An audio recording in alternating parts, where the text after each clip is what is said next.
కేసీఆర్ నేడు తెలంగాణ భవన్ కు రానున్నారు. 7 నెలల తర్వాత ఆయన భవన్ లో అడుగు పెట్టనున్నారు. అసెంబ్లీ పార్లమెంట్ ఎలక్షన్స్ లో ఓటమితో ఆయన ఫామ్ హౌస్ కే పరిమితమయ్యారు. ఆ తర్వాత నేడు గులాబీ పార్టీ కేంద్ర కార్యాలయంలో మధ్యాహ్నం 1 గంటకు నిర్వహించే పార్టీ రాష్ట్ర కార్యవర్గ విస్తృత స్థాయి సమావేశానికి కేసీఆర్ హాజరవుతున్నారు. కేసీఆర్ అధ్యక్షతన కొనసాగనున్న ఈ సమావేశానికి రాష్ట్ర కార్యవర్గం, పార్టీ జిల్లాల అధ్యక్షులు, మాజీ ఎంపీలు, మాజీ మంత్రులు, ఎమ్మెల్సీలు, ఎమ్మెల్యేలు, కార్పొరేషన్ల మాజీ చైర్మన్లు, జెడ్పీ చైర్మన్లు, డీసీసీబీ, డీసీఎంఎస్ అధ్యక్షులు, పార్టీ నియోజకవర్గ ఇన్ఛార్జీలు తరలిరానున్నారు. చాలా నెలల తర్వాత కేసీఆర్ అధ్యక్షతన మీటింగ్ నిర్వహిస్తుండటంతో అందరిలోనూ ఆసక్తి నెలకొంది. రైతులు, ప్రజా సమస్యలపై పోరాటానికి సంబంధించి ఈ సమావేశంలో చర్చించనున్నారు. అలాగే గతంలో ప్రకటించినట్లే భారీ బహిరంగ సభతో పాటు పార్టీ కార్యక్రమాలపై ప్రత్యేకంగా కేసీఆర్ నేతలకు సూచనలు ఇవ్వనున్నారు.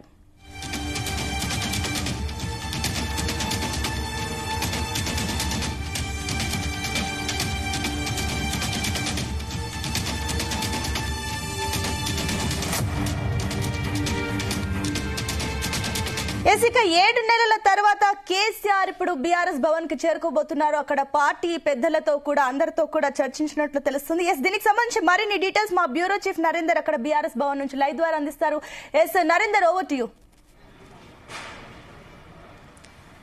రైట్ సునీత, దాదాపు 6 నెలలుగా వస్తుంది. లోక్సభ ఎన్నికల సమయంలో ఇక్కడి నుంచే ఆయనే శంకారావానికి బయలుదేరినటువంటి పరిస్థితి మనం గుర్తు చేసుకోవాలి. ఆ రోజు నుంచి ఈ రోజు వరకు ఫామ్ హౌస్లోనే ఉన్నారు. దాని మధ్యలో ఎన్నో కార్యక్రమాలు కూడా బీఆర్ఎస్ పార్టీ తీసుకుంది. వాస్తవానికి మొన్న ఆయన బర్త్డే సందర్భంగా కూడా ఫామ్ హౌస్కు కానీ ఇక్కడ కానీ పెద్ద ఎత్తున తరలి వచ్చినటువంటి పరిస్థితి మనం చూసాం. బట్ రైతు దీక్షల పేరుతో ఇప్పటికే గడిచిన 4-5 నెలలుగా కూడా వివిధ జిల్లాల్లో పెద్ద ఎత్తున కార్యక్రమాలు బీఆర్ఎస్ పార్టీ చేస్తూ వస్తోంది. బట్ ఈరోజు చాలా రోజుల తర్వాత తెలంగాణ భవన్కు వస్తున్న నేపథ్యంలో ఇక్కడ పెద్ద ఎత్తున ఏర్పాట్లు అయితే జరుగుతున్నటువంటి పరిస్థితి ఉంది. ఈరోజు ఇక్కడికి రావడానికి గల ప్రధాన కారణం ఏంటంటే ముఖ్యంగా ఈ మొత్తం పార్టీకి సంబంధించినటువంటి కీలక సమావేశం జరగబోతుంది. దీంట్లో అందరూ కూడా పార్టీలో వస్తున్నటువంటి పరిస్థితి. ప్రధానంగా ఎంపీలు, ముఖ్యంగా ఎంపీలో లోక్సభ మాజీ సభ్యులు, రాజ్యసభ సభ్యులు ప్రస్తుతం ఉన్న వాళ్ళు, ఎమ్మెల్యేలు, మాజీ ఎమ్మెల్యేలు, డీసీబీ చైర్మన్లు, ఎమ్మెల్సీలు, అదేవిధంగా జిల్లా అధ్యక్షులు, ఇట్లా అన్ని కేటగిరీలు ఉన్న వాళ్ళు దాదాపు 400 పైచీలకు వరకు ఇక్కడికి పార్టీలో ఉన్నటువంటి కీలక నేతలు రావుతుంది. మొత్తం ఈ సర్వసభ్య సమావేశం పార్టీగా భావిస్తుంది. దీనికి అదేవిధంగా ఏప్రిల్ 27వ తేదీ నాడు 25 సంవత్సరాలు కూడా పూర్తి చేసుకోబోతున్నట్టు నేపథ్యం ఉంది. కనుక ఈ 25 సంవత్సరాల వేడుకను కూడా ఈ నెల ఎండింగ్లో లేదా మార్చి ఫస్ట్ వీక్లో భారీ బహిరంగ సభ ఏర్పాటు చేయాలి అన్నటువంటి ఆలోచన అయితే పార్టీ చేస్తోంది. అందులో భాగంగా ఈ సర్వసభ్య సమావేశం ఏదైతే కీలక సమావేశం ఉందో ఈ మధ్యాహ్నం కేసీఆర్ ఇక్కడికి వస్తున్న నేపథ్యంలో మొత్తం నేతలందరూ కూడా మధ్యాహ్నం లోపే అందరూ కూడా 12:30-1 గంట వరకు ఇక్కడికి చేరుకుంటున్నటువంటి పరిస్థితి. బట్ అందుకు సంబంధించినటువంటి ఏర్పాట్లన్నీ ఇక్కడ చేస్తున్నారు. ముఖ్యంగా ఈ ఎజెండాలో మనం చూసుకున్నట్టయితే ఈ గడిచిన 13-14 నెలలుగా పార్టీ ఎప్పుడైతే అధికారం కోల్పోయిందో ఇప్పుడు కాంగ్రెస్ ప్రభుత్వం అధికారంలోకి వచ్చిన నేపథ్యంలో ఈ 14 నెలల్లో వాళ్ళు చేసినటువంటి ఇచ్చినటువంటి హామీలేంది, చేస్తున్నటువంటి పనులేంటి, మనం ఏం కార్యక్రమాలు తీసుకున్నాం, భవిష్యత్తులో ఈ 3.5 సంవత్సరాలు పై చిలుకున్నటువంటి ఈ కార్యక్రమాన్ని ఈ ప్రతిపక్ష పాత్ర ఏ రకంగా పోషించాలి అన్నటువంటి దాని మీద ఖచ్చితంగా కేసీఆర్ పార్టీ లీడర్లకు దిశానిర్దేశం చేసే అవకాశం ఉంటుంది. అదేవిధంగా పార్టీ సభ్యత్వ నమోదుకు సంబంధించి కానీ అదే సమయంలో కమిటీలు కూడా లేవు. పార్టీ దాదాపు అధికారంలో ఉన్నప్పుడు కూడా కమిటీ వేసుకోలేదు. చాలా గతంలో ఉన్నటువంటి కొన్ని అయితే ఉద్యమ కాలం నుంచి ఉన్నటువంటి కమిటీలు ఉన్నాయి, తర్వాత మధ్యలో వేసినటువంటి కమిటీలు కూడా ఉన్నాయి. కనుక జిల్లా అధ్యక్షుల నుంచి మొదలు పెట్టుకుంటే గ్రామ స్థాయి అధ్యక్షులు, కమిటీలు ఇట్లా చాలా వరకు ఉంటాయి. అదే వివిధ విభాగాలు ఉంటాయి. మహిళా విభాగం కానీ, కార్మిక విభాగం కానీ, విద్యార్థి విభాగం, యువజన విభాగం, ఇట్లా చాలా రకాల విభాగాలు ఉన్నాయి. వీటికి సంబంధించి అధ్యక్షులు కానీ, వైస్ ప్రెసిడెంట్స్ కావచ్చు, ఇట్లా అన్ని కార్యవర్గం అనేది ఒకటి ఉంటుంది. ఆ కార్యవర్గానికి సంబంధించి కూడా ఈరోజు డిసైడ్ చేసే అవకాశం ఉంటుంది. ఎప్పుడు ఎలా ఏర్పాటు చేసుకోవాలని కూడా కేసీఆర్ వాళ్ళందరూ కూడా దిశానిర్దేశం చేస్తారు. కనుక కీలకమైనటువంటి నేతలు మాత్రమే ఈ సమావేశానికి వస్తున్న నేపథ్యంలో అందరికీ అనుగుణంగా ఇక్కడ వారికి భోజనం ఏర్పాటు కూడా చేయడం జరిగింది. ఇక్కడ ఈవినింగ్ ఎంతసేపు అయినా కూడా వాళ్ళకు అన్ని ఏర్పాట్లు చేస్తూ అదే సమయంలో వాళ్ళకు కావాల్సినటువంటి మెటీరియల్ కూడా ఇచ్చే అవకాశం అయితే కనిపిస్తుంది. మొత్తానికి ఆయన అలానే కేసీఆర్ చాలా నెలల తర్వాత వస్తున్న నేపథ్యంలో ఆయన్ను రిసీవ్ చేసుకునేందుకు కూడా పెద్ద ఎత్తున ఏర్పాట్లు చేశారు. కొంతమందికి మొన్న ఫామ్ హౌస్లో బర్త్డే సందర్భంగా అపాయింట్మెంట్ దొరకని వాళ్ళు కూడా ఇక్కడికి పెద్ద ఎత్తున వచ్చే అవకాశం ఉంది. కింది స్థాయి లీడర్లు కూడా వచ్చే అవకాశం ఉంది. పిలవని వాళ్ళు కూడా చాలా మంది వచ్చే అవకాశం ఉంది. కాబట్టి ఇక్కడ సెక్యూరిటీని కూడా పెద్ద ఎత్తున ఇక్కడ ఏర్పాటు చేసినటువంటి పరిస్థితి ఉంది. ఇక భారీ బహిరంగ సభ కూడా ఏర్పాటు చేస్తున్నారు. ఎందుకంటే లాస్ట్ ఇయర్ వాళ్ళు చేసుకోని పరిస్థితి ఉంది. ఎందుకంటే ఎలక్షన్ సంబంధించినటువంటి అడావుల్లో ఉన్నారు కాబట్టి చేసుకోలేదు. కనుక ఈసారి పార్టీ ప్లీనరీకి సంబంధించినటువంటి భారీ బహిరంగ సభను ఒకటి ఏర్పాటు చేసుకునే అవకాశం ఉంది. కనుక దాని ద్వారా మొత్తం దిశానిర్దేశం చేసే అవకాశం అయితే కనిపిస్తుంది కేసీఆర్. ఇప్పుడు కేసీఆర్ ఫామ్ హౌస్ నుంచి ఆయన బయలుదేరారు. మధ్యలో సికింద్రాబాద్ పాస్పోర్ట్ ఆఫీస్ కూడా ఆయన వస్తున్నట్టుగా సమాచారం ఉంది. ఆయన రెన్యువల్ చేసుకునేందుకు, ఎందుకంటే విదేశాలకు వెళ్లే అవకాశం ఉన్నట్టుగా తెలుస్తుంది పార్టీ వర్గాలు. కనుక పాస్పోర్ట్ కార్యాలయం వెళ్లి సంతకం పెట్టి ఆయన నేరుగా నందీనగర్ వచ్చి నందీనగర్ నుంచి మధ్యాహ్నం ఇక్కడికి 1:30 2 o'clock ఇక్కడికి వచ్చే అవకాశం అయితే కనిపిస్తుంది. మొత్తానికైతే పార్టీకి సంబంధించినటువంటి కీలక సమావేశంలో చాలా మంది అభిప్రాయాలు తెలుసుకునే అవకాశం ఉంటుంది. ఎందుకంటే ఈ మధ్య కాలంలో చేసినటువంటి కార్యక్రమాలు, అదేవిధంగా రైతు బంధు తీసేసి రైతు భరోసా ఇచ్చినటువంటి పరిస్థితుల్లో ఎంతమందికి ఎగనాం పెట్టినటువంటి పరిస్థితి, రైతు రుణమాఫీకి సంబంధించి రుణమాఫీ 21,000 కోట్లు చేశామని చెప్పారు. 21,000 కోట్లలో దాదాపు ఈ సగం మంది కూడా ఎందుకు రాలేదు అన్నటువంటి విషయం మీద విశ్లేషించుకునే అవకాశం ఉంది. అదేవిధంగా మహిళలు ఎదుర్కొంటున్నటువంటి సమస్యలు, మహిళలకు ముఖ్యంగా విద్యార్థులకు స్కూటీలు కొనియడం కావచ్చు, 2,500 రూపాయలు ఇచ్చే విషయంలో కావచ్చు, ఇట్లా చాలా హామీలు కూడా మహిళలకు తులం బంగారం ఇచ్చే విషయంలో కావచ్చు, ఇవన్నీ కూడా ఖచ్చితంగా ఫేజ్డ్ మేనర్లో మొత్తం ఈ 13 నెలల్లో చేసినటువంటి అంశాలు ఈ 3.5 సంవత్సరాల్లో ఏం చేయాలన్న దాని మీద పార్టీ క్యాడర్కి అందరూ కూడా కేసీఆర్ దిశానిర్దేశం చేసే అవకాశం అయితే కనిపిస్తుంది. మొత్తానికైతే ఈ కీలక సమావేశం తర్వాత మరిన్ని మనకు విషయాలు తెలిసే అవకాశం ఉంటుంది. సునీత, ఎస్ నరేందర్, మనం చూస్తున్నట్లు ఏదైతే ఈ 7 నెలలు ఎలాంటి కార్యక్రమాలున్నా, ఎలాంటి చర్చలున్నా కూడా ఫామ్ హౌస్ కే పిలిపించి మాట్లాడిన కేసీఆర్ ఇప్పుడు ఏకంగా మీటింగ్ పెట్టి నేతలకు దిశానిర్దేశం చేస్తున్నారు. కాబట్టి కేసీఆర్ ఇప్పటి నుంచి రీ ఎంట్రీ ఇవ్వబోతున్నారు అనుకోవచ్చా? అండ్ అదేవిధంగా ప్రజలు, రైతులకు సంబంధించిన సమస్యలకి ఇప్పుడు ఆయన ఫేస్ గా ముందుండి నడిపించబోతున్నారు అనుకోవచ్చా పార్టీని? Yes, exactly Sunitha. ఎందుకంటే ఖచ్చితంగా, ఎందుకంటే మనం చూసాం లగచర్ల ఇష్యూలో పార్టీ పెద్ద ఎత్తున పోరాటం చేసింది. అక్కడ ఉమ్మడి మహబూబ్నగర్ సంబంధించినటువంటి ఇష్యూలో లగచర్లో చాలా కలెక్టర్ మీదే దాడి చేసే పరిస్థితి వచ్చింది. దాని తర్వాత వాళ్ళు కేసులు పెట్టారు. పట్నం నరేందర్ రెడ్డి లాంటి మాజీ ఎమ్మెల్యే జైలుకి వెళ్ళారు. దాని తర్వాత ఆ క్రెడిట్ అంతా కూడా బీఆర్ఎస్ పార్టీ తీసుకుంది, బీజేపీ కంటే కూడా. ఇట్లా రైతు రుణమాఫీ ఇష్యూలో కానీ, అదేవిధంగా వివిధ రకాల హైడ్రా ఇష్యూలో కానీ, అదేవిధంగా మూసీ ప్రక్షాళనకు సంబంధించినటువంటి ఇష్యూలో కానీ అటు కేటీఆర్, హరీష్ రావు, కవిత ముగ్గురు కూడా ఎవరికి వాళ్ళుగా ఉద్యమాలు చేస్తూ జనంలో ఉండే ప్రయత్నం అయితే చేస్తూ వస్తున్నారు. కనుక ఇక కేసీఆర్ విషయానికి వస్తే, కేసీఆర్ ఇప్పుడు మనం చూసాం అసెంబ్లీకి కేవలం 2 సార్లు మాత్రమే ఈ ఓడిపోయిన తర్వాత వచ్చాడు. ఒకసారి ఎమ్మెల్యేగా ప్రమాణ స్వీకారం చేయడానికి వచ్చారు, మరొక అధ్యక్ష అంటే ముఖ్యంగా బడ్జెట్ పెట్టే సమావేశంలో మాత్రమే వచ్చారు. కనుక దాని తర్వాత ఫామ్ హౌస్కే పరిమితమైనటువంటి ప్రచారం ప్రతిపక్షాలు కావచ్చు, మిగతా ముఖ్యంగా బీజేపీ కావచ్చు, లేదా అధికార పక్షం కాంగ్రెస్ పార్టీ చేస్తున్నటువంటి నేపథ్యంలో ఇక్కడి నుంచి జనాల్లో ఉండాలి అన్నటువంటి ఆలోచన కేసీఆర్ చేస్తున్నట్టుగా అర్థమవుతుంది. కనుక ఇప్పుడున్నటువంటి పరిస్థితుల్లో ఇప్పుడు ఈ రోజు నుంచి ఆయన అసెంబ్లీకి ఈ రోజు నుంచి భవన్కి వస్తున్న నేపథ్యంలో దాని తర్వాత నుంచి ఖచ్చితంగా నెలకొకసారైనా భవన్కు రావాలి, జనాల్లోకి తిరగాలి అన్నటువంటి ఆలోచన చేస్తున్నారు. జిల్లాల పర్యటన కూడా వెళ్తున్నట్టుగా కూడా మనకు సమాచారం ఉంది. జిల్లా కార్యాలయాలకు కూడా వెళ్ళి ఆ జిల్లాలో అందరు ఇక్కడికి రావడం రప్పించడం కంటే జిల్లాలకే వెళ్ళి అక్కడ జిల్లా వారీగా ఉన్నటువంటి సమస్యలు, మీరు ఎలా పోరాటాలు చేయాలి అన్నటువంటి విషయం మీద కూడా అక్కడికి వచ్చి పిలుపునిచ్చే అవకాశం అయితే కనిపిస్తుంది. అదేవిధంగా పార్టీ అధ్యక్ష ఎన్నికలకు సంబంధించి కూడా సెప్టెంబర్, అక్టోబర్లో ఉండే అవకాశం ఉంటుంది. దీనికి సంబంధించి కూడా నోటిఫికేషన్ పార్టీ ఇస్తుంది. దీనికి సంబంధించి కూడా త్వరలోనే దానికి సంబంధించినటువంటి ప్రక్రియ కూడా జరిగే అవకాశం ఉంటుంది.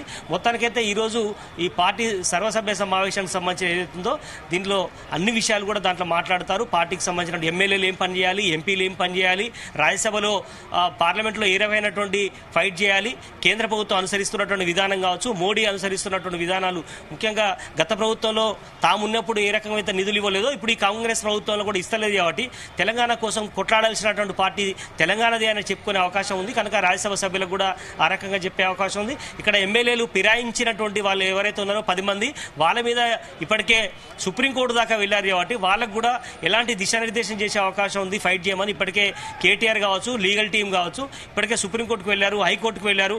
వాళ్ళ సభ్యత్వాలు రద్దు చేసే విషయంలో కూడా పెద్ద ఎత్తున పోరాటం చేస్తున్న సమయంలో ఆ కార్యాచరణ కూడా ఏ రకంగా తీసుకోవాలి అన్నటువంటి అంశం మీద కూడా కేసీఆర్ దిశానిర్దేశం చేసే అవకాశం ఉంటుంది. ముఖ్యంగా పార్టీ సభ్యత్వం కూడా నమోదు చేసుకునే అవకాశం ఉంది. ఇప్పటికే 50 లక్షల పైగా సభ్యత్వం ఉందని చెప్తుంటారు, 50-70 దాకా. ఈ సభ్యత్వాన్ని కూడా మరింత పెంచుకోవాల్సిన అవసరం ఉంది అనేటువంటి విషయం మీద కూడా చెప్పే అవకాశం ఉంది. మనం మాట్లాడించే ప్రయత్నం చేద్దాం. సీనియర్ లీడర్లు ఉన్నారు, ఎట్లా ఇది జరిగే అవకాశం ఉంటుంది ఈరోజు కేసీఆర్ గారు వచ్చిన తర్వాత? ఏప్రిల్ 27కు 24 సంవత్సరాల నుండి 25 సంవత్సరాలు అడుగు పెడుతున్న సందర్భంగా దాని సిల్వర్ జూబ్లీ కార్యక్రమం, అలాగే ఈ కాంగ్రెస్ ప్రభుత్వంకు 1 సంవత్సరం మనం టైం ఇచ్చాం. వాళ్ళు ఎన్నో శుష్క వాగ్దానాలు చేసిరు, ఏవి కూడా తీర్చకుండా ప్రజా వ్యతిరేక కార్యక్రమాలు చేస్తున్నారు. వాటి విషయంలో కూడా ప్రజల్లో మరొకసారి ఆ గత 10 ఏళ్లలో టీఆర్ఎస్ ప్రభుత్వం ఎట్లా ప్రజలకు చేసింది, ఇప్పుడు ఎలా ఉంది అనేది కూడా ప్రజలలోకి తీసుకెళ్లి ప్రజల అభిప్రాయాన్ని కూడా టీఆర్ఎస్ పార్టీ వైపుకు మార్చుకునే ప్రయత్నంగా దిశానిర్దేశం ఉంటుంది. కేసీఆర్ గారు బయటికి రావట్లే ఒక ప్రచారం అయితే కాంగ్రెస్ పార్టీ బీజేపీ చేస్తోంది. ఎప్పుడో ఒకసారి బయటకు వస్తారన్న ప్రచారం, దాన్ని మీరు ఏ రకంగా చెప్పుకుంటారు? కేసీఆర్ గారు వచ్చారా రాలేరా, గతంలో సెక్రటరియట్ వచ్చాడా లేడా, ప్రజలకు మేలు జరిగిందా లేదా అన్నది ఇంపార్టెంట్. ఇవాళ ఈ గత 14 నెలల్లో మరి కాంగ్రెస్ ప్రభుత్వం ప్రజలనే ఉందని అంటుర్రు, ప్రజలకు అందుబాటు ఉందని అంటుర్రు, కానీ ప్రజలు మాత్రం ఎవరు తృప్తిగా లేరు. ఎక్కడున్నారనేది ముఖ్యం కాదు, ఖచ్చితంగా ప్రజల గుండెల్లో కేసీఆర్ గారు ఉంటారు. జై తెలంగాణ. రైట్. కొంతమంది ఉన్నారు మన రామూర్తి గారు, ఎట్లా చూస్తారు పార్టీలకు సంబంధించిన యాక్టివిటీ ఏముండే అవకాశం ఉంది ఇవాళ? అంటే గత 14 సంవత్సరాల పోరాటం తర్వాత 10 సంవత్సరాలు కేసీఆర్ గారి పాలన, ఇప్పుడు 14 నెలలు కాంగ్రెస్ పాలన, ఇవన్నీ ప్రజలు బ్యారేజ్ చేసుకుంటున్నారు. అంటే వాళ్ళు అనుకున్నది ఒకటి, అయ్యింది ఒకటి. కొంత ఆశతోటి ఓటేయడం వల్ల మేమంతా సర్వం కోల్పోయామనే ఒక భావన ప్రతి ఒక్కరిలో ఉన్నది. కాబట్టి ఆ భావనని, ఆ ప్రజల నుండి వచ్చే ఆ స్పందనని మేము దాన్ని ముందుకు తీసుకుపోవాల్సిన అవసరం ఉన్నది. ప్రతిపక్ష నాయకులుగా ఖచ్చితంగా 14 నెలలకు కేసీఆర్ గారు లేకుంటే ఎంత నష్టపోయినామని తెలంగాణ ప్రజలు బాధపడుతున్నారు, ఇప్పుడు ఏడుస్తున్నారు, ఇప్పుడు ఇబ్బంది పడుతున్నారు, ఇప్పుడు మమ్మల్ని మోసం చేసినారని నెత్తినోరు కొట్టుకుంటున్నారు. కాబట్టి దాన్ని ఖచ్చితంగా కేసీఆర్ గారు ఎలా ఎప్పుడు ఉండే అవకాశం ఉంది? బహిరంగ సభ కూడా అనుకుంటున్నారు. అంటే 25 ఏళ్లు ఈ తెలంగాణ రాష్ట్రం కోసం పుట్టిన పార్టీ, తెలంగాణ ప్రజలకు బీఆర్ఎస్ పార్టీకి పేగుబంధం ఉన్న పార్టీ. కాబట్టి ఖచ్చితంగా 25 సంవత్సరాల ఈ యొక్క వసంతాలని సిల్వర్ జూబ్లీగా బ్రహ్మాండంగా జరుపుకునే అవకాశం ఉన్నది. అది ఏప్రిల్ 27వ తారీఖున జరుగుతుంది. కాబట్టి అది ఎప్పుడు అనేది మా సార్ ఈరోజు ప్రకటన చేసే అవకాశాలు కనబడుతున్నాయి. రైట్. మొత్తానికైతే మరి కాసేపట్లో కేసీఆర్ తెలంగాణ భవన్కు వస్తున్న నేపథ్యంలో అందుకు ఏర్పాట్లంటా తెలంగాణ భవన్ సంబంధించిన ఏర్పాట్లు చేస్తున్నారు. ముఖ్యంగా పార్టీ ప్లీనరీకి సంబంధించిన విషయాలు కానీ, అదేవిధంగా సభ్యత్వ నమోదు అంశం మీద కానీ, పార్టీ ఇంతకాలం ఎదుర్కొన్నటువంటి సమస్యలు, భవిష్యత్తులో ఎలాంటి డిమాండ్లతో ముందుకెళ్లాల్సిన అవసరం ఉంది, ఎలాంటి పోరాటాలు చేయాల్సిన అవసరం ఉంది అన్న దాని మీద దిశానిర్దేశం చేసే అవకాశం అయితే కనిపిస్తుంది. నరేందర్, మరోపక్క చూస్తే కూడా 25 ఏళ్లు పూర్తి చేసుకున్న సందర్భంగా ఇప్పుడు ఏదైతే దాదాపు సంవత్సరం అవుతుంది కాబట్టి బీఆర్ఎస్ ప్రభుత్వం నుంచి దిగిపోయిన తర్వాత, సో ఇలాంటి టైంలో వాళ్ళు ఏమైనా ఫోకస్ చేస్తున్నారా? ప్రజలు ఎందుకు పక్కకు పెట్టారు? ఇలాంటి అంశాలపైన కీలకంగా ఫోకస్ చేసే ఛాన్సెస్ ఉన్నాయా? అండ్ అదే విధంగా ఇప్పటి నుంచి పొలిటికల్ గేమ్ స్టార్ట్ అవ్వబోతుందని అనుకోవచ్చా? కేసీఆర్ ఇప్పుడు రంగంలోకి దిగారు కాబట్టి ఇది కంటిన్యూ అవుతుందా?